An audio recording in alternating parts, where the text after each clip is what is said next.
pending hazards. This test is normally conducted weekly around 11 a.m.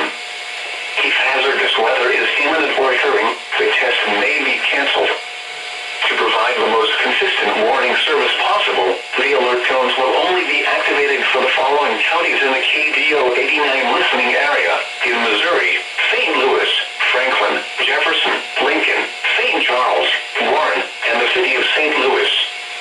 In Illinois, Madison, Monroe, and St. Clair.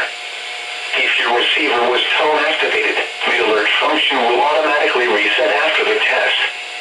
This concludes our test for this week, and we will now resume normal programming. Thank you.